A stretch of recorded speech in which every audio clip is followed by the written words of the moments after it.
You and I come. Yes, but of a virgin. Which is a power greater than... And then, according to Roman Catholic doctrine, her virginity was restored. So, nothing happened physically, you might say. It's not a physical birth. It's symbolic of a spiritual transformation. That's what the virgin birth's about.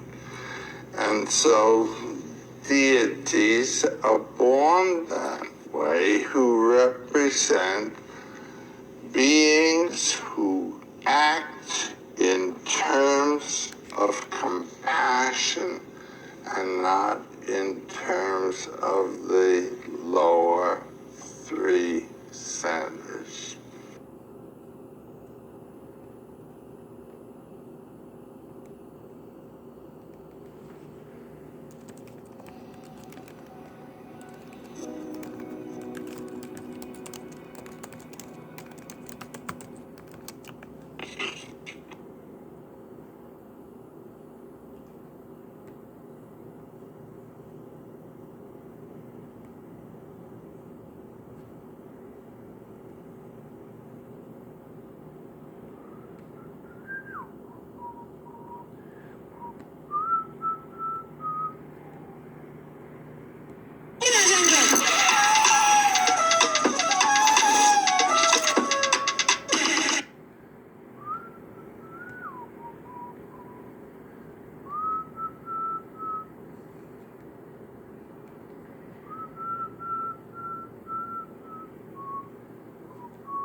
Shed a tear 'cause I'm missing you. I'm still alright to smile. Girl, I think about you every day now.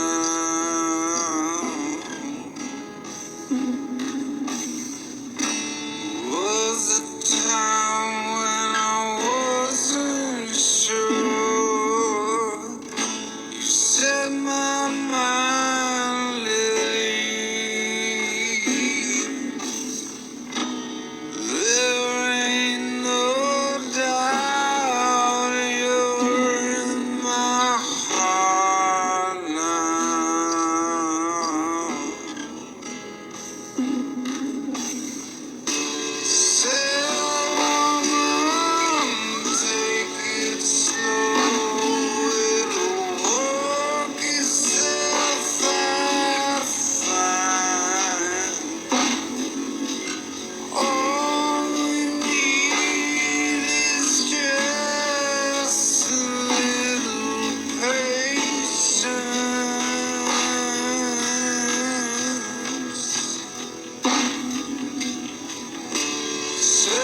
you know, love, there's one more thing to consider.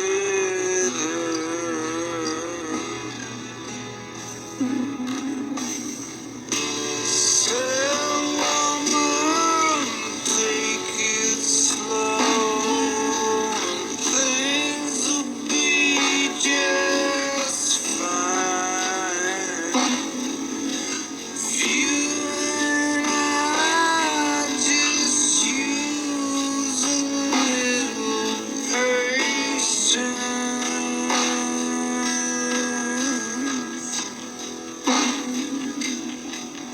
Said sugar, take time, 'cause the lights are shining bright. You got what it takes to make it.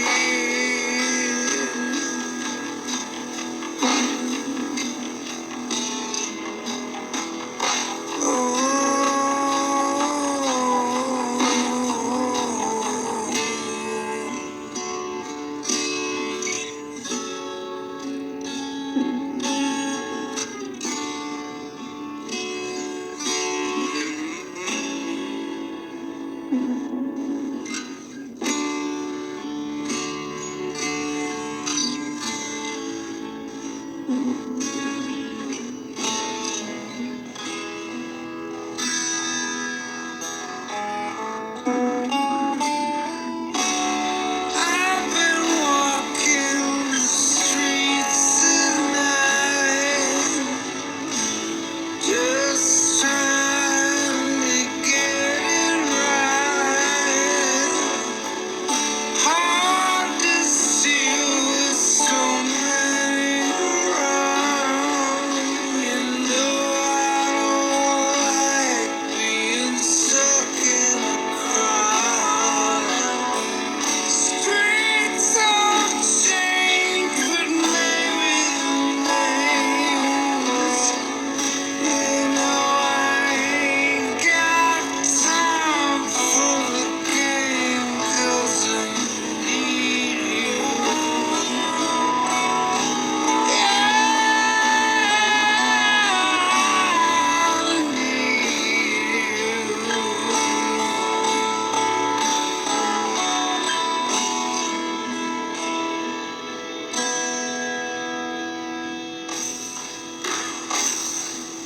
Say, woman, take it slow. It'll work itself out fine.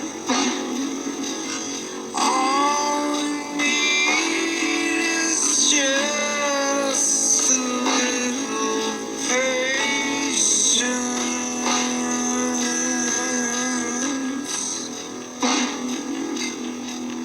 Said sugar, make it slowly. We'll come together fine. All we need is just a little patience.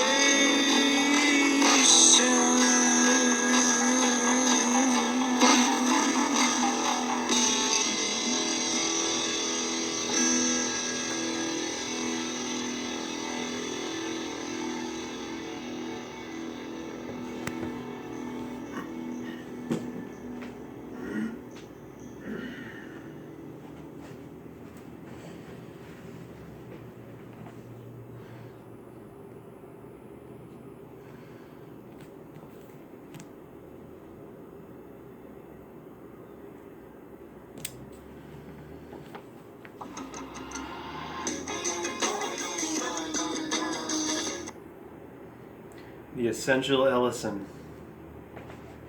a 50-year retrospective, revised and expanded.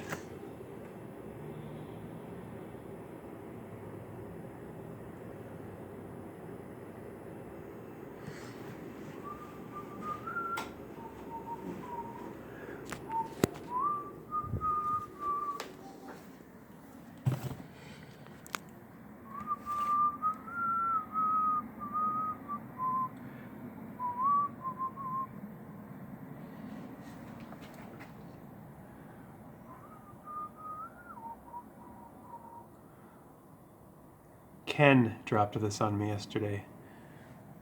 He lives like 4 or 5 doors to the left of me here. He knew nothing about the video series I'm working on, or that I'm even working on a video series, and I'm time traveling virtually to 1949, and look at the inside of this. Essential Ellison. In April of 1949, we're going from 1967 to 1949, and then Ken drops this on me. Ken Cinema, Ken Larson. And then look, a time traveler observing him from within an invisible bubble, him when he was 14, would not have marked him as anything more interesting than an undersized 14-year-old, seemingly always in hot water, lively blue eyes, but basically just another kid. But something was stirring. Something was wakening in that nexus of energy. And in the Cleveland News of June 7th, a little more than a week after he turned 15, Harlan Ellison's first professional writing appeared in print. The initial installment of a 5-part adventure serial, liberally cribbed from Sir Walter Scott, titled The Sword of Parmagon. By 1999, with the magazine publication of Objects of Desire in the Mirror Are Closer Than They Appear, Harlan Ellison had become what the Washington Post called one of the great living American short story writers. Between those dates, the kid from Ohio produced 74 books, more than 36 award-winning motion picture and television scripts, over 1,700 essays, reviews, articles, short stories, and newspaper columns. He had won more awards for imaginative literature than any other living author. He had been involved in the pivotal social upheavals of his time. He had been nominated for Emmys and Grammys, and had won PEN's Silver Pen for journalism, and had established himself as a seminal influence in American letters, affecting the work of hundreds of writers who came after him. Seminal. Seminary. Now at last, in a massive retrospective flanked by the 2 works mentioned above, 50 years of the best of Harlan Ellison has been assembled in a gorgeous volume exceeding 1,200 pages, encompassing fiction, essays, personal reminiscences, reviews, and published for the first time anywhere, a complete teleplay. 86 complete and, with one exception, unabridged examples of the non-paralleled writings of the man the Los Angeles Times labeled the 20th century Lewis Carroll.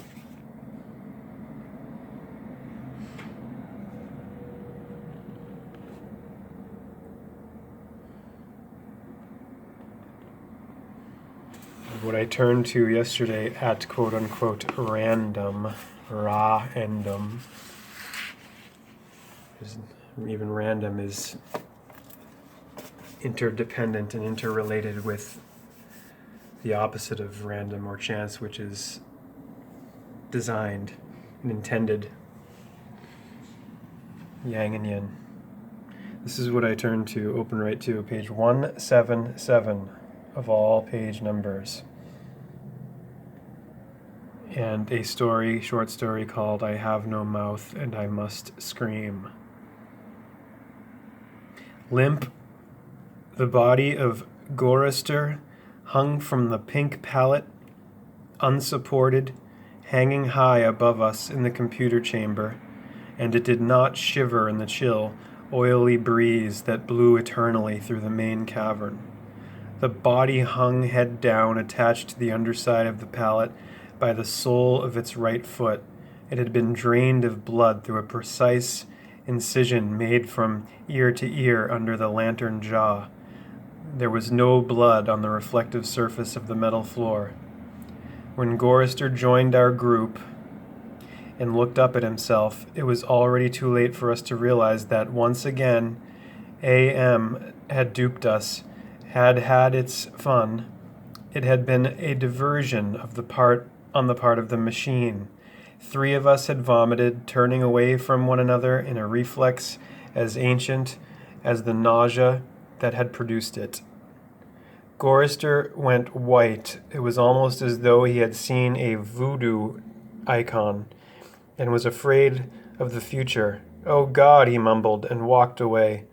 The 3 of us followed him after a time and found him sitting with his back to one of the smaller chittering banks, his head in his hands. Ellen knelt down beside him and stroked his hair.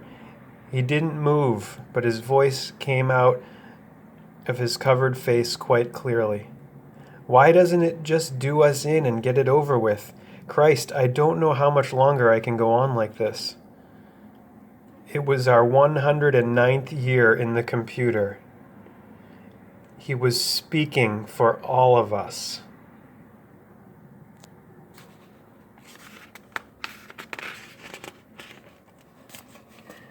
Nimdoc,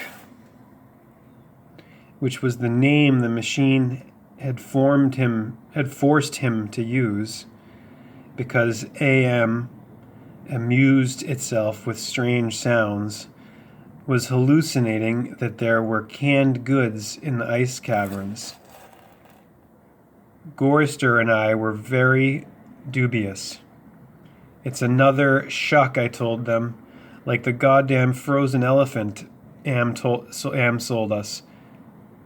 Benny almost went out of his mind over that one. "We'll hike all the way and it'll be putrefied or some damn thing. I say forget it. Stay here. I'll have to come up with something pretty soon, or we'll die." Benny shrugged. 3 days it had been since we'd last eaten. Worms. Thick, ropey. Nimdoc was no more certain.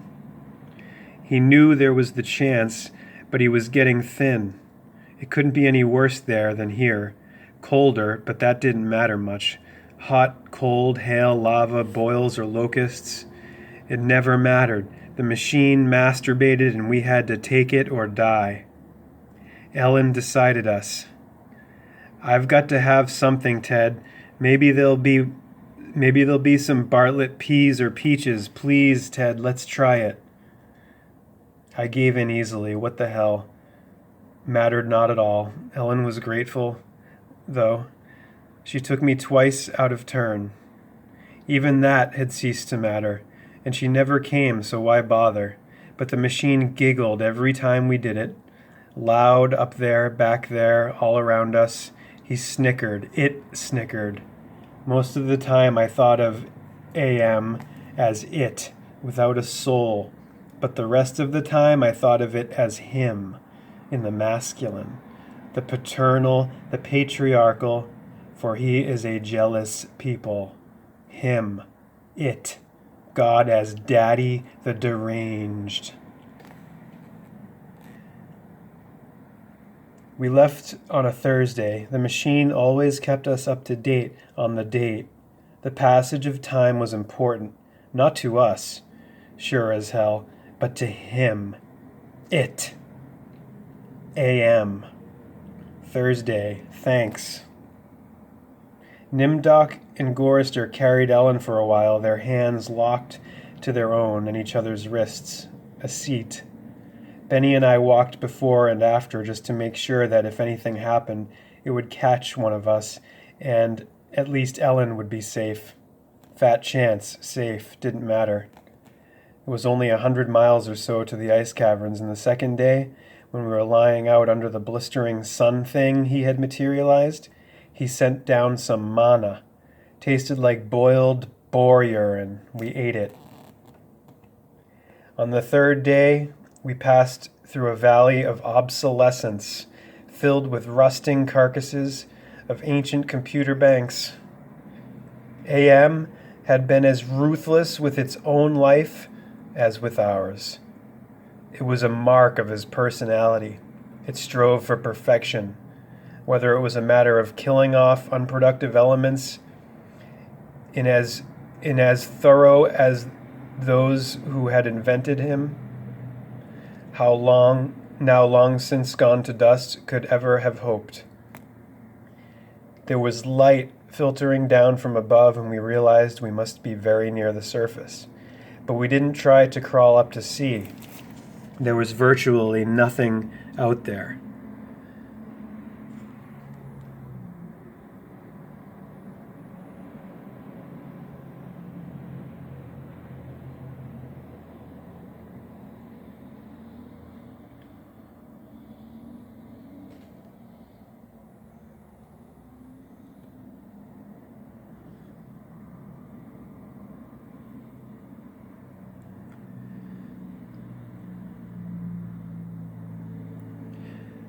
Had been nothing that could be considered anything for over 100 years. Only the blasted skin of what had once been the home of billions.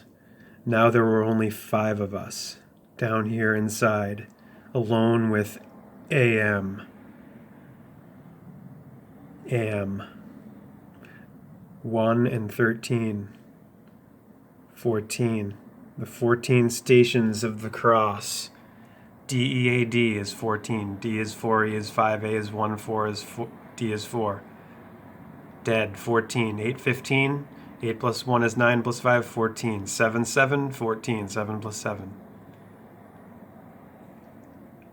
9, 1, 1, 2, 0, 0, 1. 9 plus 1 is 10, plus 1 is 11, plus 2 is 13, plus 0 is 13, plus 0 is 13, plus 1 is 14. A plus M. AI, 1 plus 9. Artificial, not real, fake. I heard Ellen saying frantically, "No, Benny, don't, come on, Benny, don't, please." And then I realized I had been hearing Benny murmuring under his breath for several minutes. He was saying, I'm gonna get out, over and over. His monkey-like face was crumbled up in an expression of beatific delight and sadness, all at the same time. The radiation scars Am had given him during the festival were drawn, quote-unquote festival, were drawn down into a mass of pink-white puckerings, and his features seemed to work independently of one another. Perhaps Benny was the luckiest of the 5 of us. He had gone stark staring mad many years ago. But even though we could call Am any damn thing we liked, could think the foulest thoughts of fused memory banks and corroded base plates, of burnt-out circuits and shattered control bubbles, the machine would not tolerate our trying to escape. Benny leaped away from me as I made a grab for him. He scrambled up the face of a smaller memory cube, tilted on its side and filled with rotting components. He squatted there for a moment, looking like the chimpanzee Am had intended him to resemble. Then he leaped high, caught a trailing beam of pitted and corroded metal, and went up it, hand over hand like an animal, till he was on a girdered ledge, 20 feet above us. "Oh, Ted, Nimdoc, please help him. Get him down before—" She cut off. Tears began to stand in her eyes. She moved her hands aimlessly. It was too late. None of us wanted to be near him when whatever was going to happen happened. And besides, we all saw through her concern. When Am had altered Benny during the machine's utterly irrational, hysterical phase, it was not merely Benny's face the computer had made like a giant ape's. He was big in the privates. She loved that. She serviced us as a matter of course, but she loved it from him. Oh, Ellen, pedestal Ellen, pristine, pure Ellen. Oh, Ellen the clean, scum filth. Gorister slapped her. She slumped down, staring up at a poor, loony Benny, and she cried. It was her big defense, crying. We had gotten used to it 75 years earlier. Gorister kicked her in the side. Then the sound began. It was light, that sound, half sound and half light, something that began to glow from Benny's eyes and pulse with growing loudness. Dim sonorities that grew more gigantic and brighter as the light sound increased in tempo. It must have been painful, and the pain must have been increasing with the boldness of the light, the rising volume of the sound, for Benny began to mewl like a wounded animal. At first softly when the light was dim and the sound was muted, then louder as his shoulders hunched together, his back humped as though he was trying to get away from it, his hands folded across his chest like a chipmunk's, his head tilted to the side, the sad little monkey face pinched in anguish. Then he began to howl as the sound coming from his eyes grew louder and louder, louder and louder. I slapped the sides of my head with my hands, but I couldn't shut it out. I couldn't shut it out. It cut through easily. The pain shivered through my flesh like tinfoil on a tooth. And Benny was suddenly pulled erect. On the girder he stood up, jerked to his feet like a puppet. The light was now pulsing out of his eyes in two great round beams. The sound crawled up and up some incomprehensible scale, and then he fell forward, straight down, and hit the plate steel floor with a crash. He lay there jerking spastically as the light flowed around and around him, and the sound spiraled up and out of normal range. Then the light beat its way back inside his head, the sound spiraled down, and he was left lying there, crying piteously. His eyes were two soft, moist pools of pus-like jelly. Am had blinded him. Gorister and Nimdoc and myself, we turned away, but not before we caught the look of relief on Ellen's warm, concerned face. So sea green light suffused the cavern when we made camp. Am provided punk and we burned it, sitting huddled around the wan and pathetic fire, telling stories to keep Benny from crying in his permanent night. What does Am mean? Gorister answered him. We had done this sequence 1,000 times before, but it was Benny's favorite story. At first it meant allied master computer, and then it meant adaptive manipulator, and later on it developed sentience and linked itself up, and they called it an aggressive menace. But by then it was too late, and finally it called itself Am, emerging intelligence. And what it meant was, I am, cogito ergo sum. I think, therefore I am. Benny drooled a little. A.M. And now think of, remember in 2001 A Space Odyssey, H.A.L. 9,000. Benny drooled a little and snickered. There was the Chinese Am and the Russian Am and the Yankee Am, and he stopped. Benny was beating on the floor plates with a large, hard fist. He was not happy. Gorister had not started at the beginning. Gorister began again. The Cold War started and became World War III and just kept going. It became a big war, a very complex war, so they needed the computers to handle it. They sank the first shafts and began building Am. There was the Chinese Am and the Russian Am and the Yankee Am, and everything was fine until they had honeycombed the entire planet, adding on this element and that element. But one day, Am woke up and knew who he was, and he linked himself, and he began feeding all the killing data until everyone was dead except for the 5 of us, and Am brought us down here. Benny was smiling sadly. He was also drooling again. Ellen wiped the spittle from the corner of his mouth with the hem of her skirt. Gorister always tried to tell it a little more succinctly each time, But beyond the bare facts, there was nothing to say. None of us knew why Am had saved 5 people, or why our specific 5, or why he spent all his time tormenting us, or even why he had made us virtually immortal. In the darkness, one of the computer banks began humming. The tone was picked up half a mile away, down the cavern, by another bank. Then, one by one, each of the elements began to tune itself, and there was a faint chittering as thought raced through the machine. The sound grew, and the lights ran across the faces of the consoles like heat lightning. The sound spiraled up until it sounded like a million metallic insects, angry, menacing. "What is it?" Ellen cried. There was terror in her voice. She hadn't become accustomed to it, even now. "It's going to be bad this time," Nimdok said. "He's going to speak," Gorrister said. "I know it." "Let's get the hell out of here," I said suddenly, getting to my feet. "No, Ted, sit down. What if he's got pits out there? Or something else? We can't see. It's too dark." Gorrister said it with resignation. Then we heard, "I don't know." Something moved toward us in the darkness. Huge, shambling. Hairy, moist.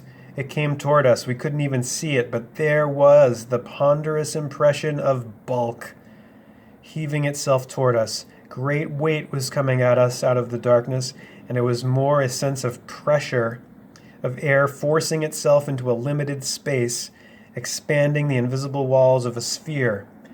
Benny began to whimper. Nimdok's lower lip trembled, and he bit it hard, trying to stop it. Ellen slid across the metal floor to Gorrister and huddled into him. There was the smell of matted